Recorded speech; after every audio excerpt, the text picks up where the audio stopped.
Shalom, shalom. I want to say all praises be to Abanawa, Yahweh, Bahashem, Yahweh Shai, Bahashem, Harakah, Kodash. Double honors to the apostles, was upon him, a great millstone of the well. Shalom to the sincere brethren. Akim all day across the four winds, the four corners of the globe, pushing the truth, the good news of Yahweh Shai, proclaiming salvation to the elect of Israel, so-called blacks, Hispanics, and Native Americans, and proclaiming the downfall of Esau, Edom, the so-called white man and his wicked empire. So this is going to be another video. It's going to be entitled Eglon is going to press that button, or Eglon is going to shoot them missiles. Now, I mean, Eglon is what a lot of brothers like to call Kim Jong-un, because Eglon was a fat Moabite king when you go into the book of Judges. So a lot of brothers through the spirit thinking Kim Jong-un could be Eglon, but nonetheless, Kim Jong-un, aka Eglon, and he's gonna shoot them missiles, man. And his thing is all about developing his nuclear armament. He's a poster boy. North Korea is a poster boy, especially under Kim Jong-un, is a poster boy of Joel 3 and 9. He exemplifies Joel, the book of Joel chapter 3 verse 9. So this book of Joel chapter 3 verse 9, proclaim ye this among the Gentiles, prepare war, wake up the mighty men, let all the men of war draw near, let them come up. Kind of what you see in is what military parades, which he has like a couple military parades yearly, man, for the different events that they have out there in North Korea. And they just had one yesterday. And you see what's on the left screen, a big ass ICBM, a big ass nuclear missiles. You understand? You see the different troops marching, so on and so forth. And when you go into it, the majority of their GDP, their gross domestic product, goes towards what? Their military. So he's a poster boy. North Korea is a poster boy of Joel 3 and 9, preparing for war constantly, going back to his father and grandfather.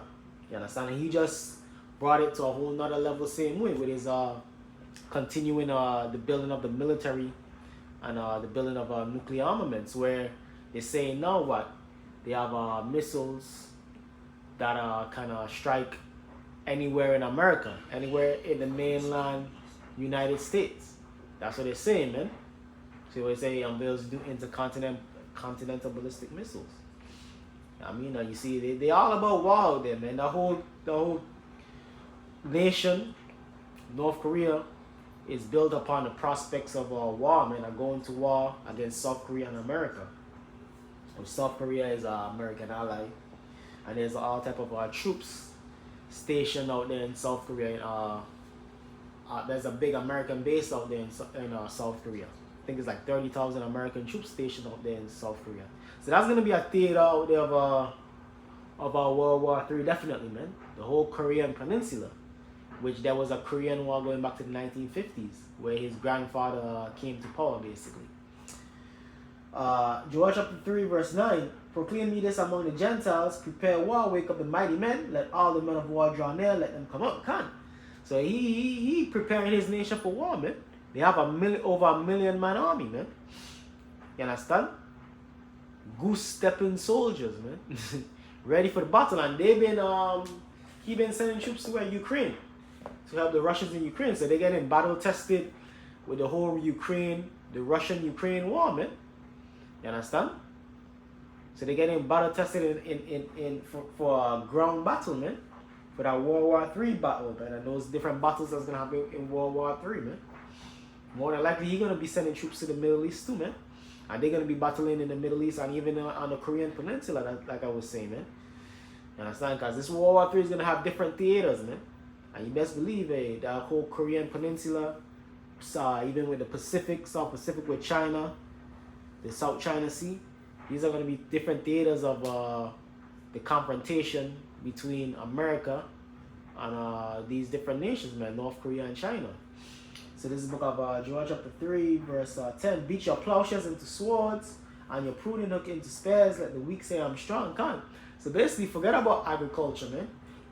Put all your money, put all your resources into developing your military. And that's what North Korea been doing for decades on in. So let the weak say I'm strong, because North Korea was regarded as a weak nation But hey, they developed that nuclear technology, and hey, and now America gotta respect it, because they what? A nuclear power. And one thing that they say Kim Jong-un want Donald Trump to recognize is to recognize them as a nuclear power, man. Recognize them as a strong nation. Let the weak say I'm strong. So Kim Jong-un wants to be recognized as a player, as a strong nation on the world stage, man. You understand?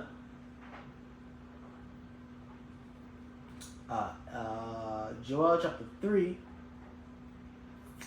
verse 10. Beat your plowshares into swords and your pruning hooks into spears, and the weak say I'm strong.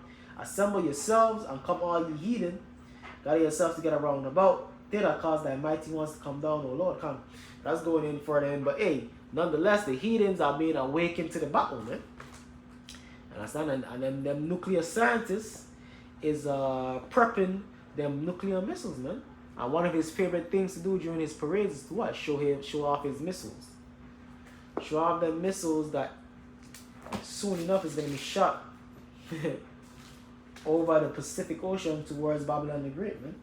So this is the book of Isaiah chapter 54, verse 16. Behold, I have created a smith that bloweth the coals in the fire, and I bring forth an instrument for his work. And the smith is what? Those scientists, those nuclear scientists. They what? Created those nuclear armaments. Because what does a smith do? A blacksmith create weapons, so on and so forth. So the weapon that they created, these scientists, these smiths, is what? Those nuclear missiles, man. Those thermonuclear missiles. You understand?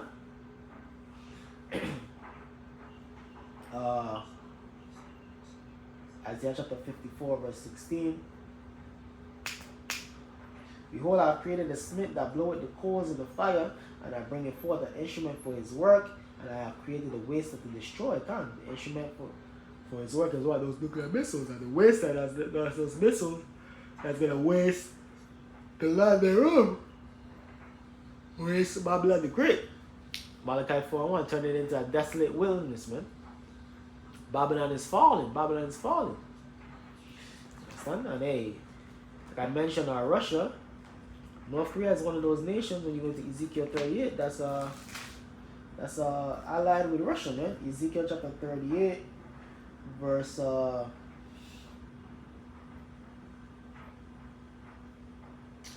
Ezekiel chapter 38, verse 4, and I will turn thee back and put hooks in thy jaw, which I was referring to Russia, Gog and Magog, and I will bring thee forth, and all thine army, horses and horsemen, all of them clothed with all sorts of armor, even a great company with bucklers and shields, all of them handling swords. Persia, Ethiopia, and Libya with them, all of them with shield and helmet, going into the allies of Russia. Goma and all his bands, the house of Togarmah, which is our Turkey, which ultimately they are a member of NATO, but really they do their own thing, and ultimately, according to prophecy, they're gonna join up with our Russia, man. You understand? Which they are already cool with Russia. Erdogan, you know what I mean? Him and Putin cool, man. Turkey is really what you call it? A sleeper. It really shouldn't be a part of NATO, man. Turkey. You understand? Because really they're like a renegade, like they're like a renegade member of NATO, man. Like in different gangs and shit, you have a renegade. Like you'll have a Crips, but there's different faction of Crips, and you have like renegade Crips or renegade Bloods. We saw it. Different things have that. You have the renegade, like they under the umbrella, but they renegades, meaning that they don't even fuck with the program of the umbrella that they are. They renegades, man. So that's Turkey. Turkey's a renegade. Ultimately, is gonna join forces, click up with our Russia. That's Togarmah, Goma, and Togarmah when you go into the historical names of that region. Of the north quarters and all his bands and many people with thee, which they have a big ass military, Turkey. You understand? The Turkey have a big ass military.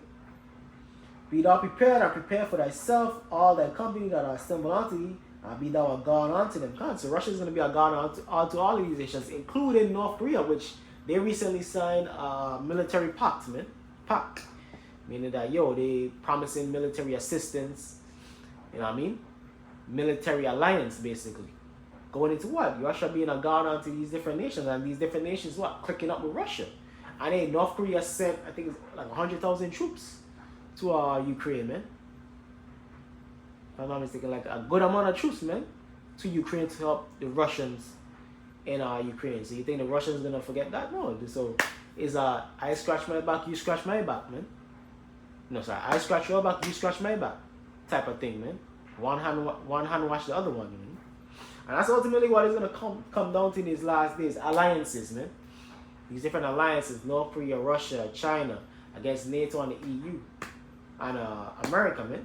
Which even the American NATO and EU alliance is gonna crumble, man. Because like I mentioned, Turkey, but then the scriptures also mention that ultimately the 10 horns, the NATO and the EU nations, they're gonna turn against America, man. So it's gonna be a beautiful thing to see these different alliances form and these different alliances disintegrate in this World War III happenings, man. Ezekiel chapter 38 verse 10 jumps to verse 10. Thus said the Lord power, it shall also come to pass that at the same time shall things come into thy mind, and thou shalt think an evil thought. Can't say these kings, Russia, China, leaders in these different nations, even America, they're gonna think an evil thought. And what's that evil thought gonna be? Yo, let's shoot these missiles. Let's press them buttons, man. And Eglon is gonna be one of those kings to press that button, man. He's gonna be one of those kings that's gonna get that evil thought to press them nuclear buttons to shoot it off upon Babylon the Great, man. And that's what he's preparing for, man. These things, the Lord ain't just having these nations build these things for a showcase. No. These weapons will be put to use, man. You understand? These weapons will be put to use in due time when the Lord put it in the spirit of the kings of the earth to what? Shoot them missiles, man. And Eglon, Kim Jong-un, he more than likely is gonna be in power then. And he's gonna be one of the kings. Because he's relatively young, he's like 40 years old, man. You understand? So he's gonna be one of those kings to press those buttons, man. More than likely Vladimir Putin, same way, man. They're gonna be the kings to press those buttons. Lord's will in the coming months, years, man. Very soon. Lord's will, man. But nonetheless, yeah. So North Korea, they one of the players, one of the main players in this nuclear confrontation of World War III, man. So they are a nation, another nation to keep your eye on. Maybe I'll really name this World War III update. Eglon shall push that button, push those buttons. Probably name it that. So really, this is a World War III update, man. Cause Joel 3 and 9, man. Like I said, it ain't no nation that fitted Joel 3 and 9 better than North Korea, man. They all about their military up to the point of even starving their own people to fund the military, man. Which is all according to biblical prophecy. And so with that, I want to say all praises be to Abanawa, Yahweh, Ba'ashem, Yahweh Shai, Ba'ashem, Harukakodash. Double honor to the apostles was a quantum of great millstone and well. Shalom to the elect. Kwame Asha Allah, Abad Babal.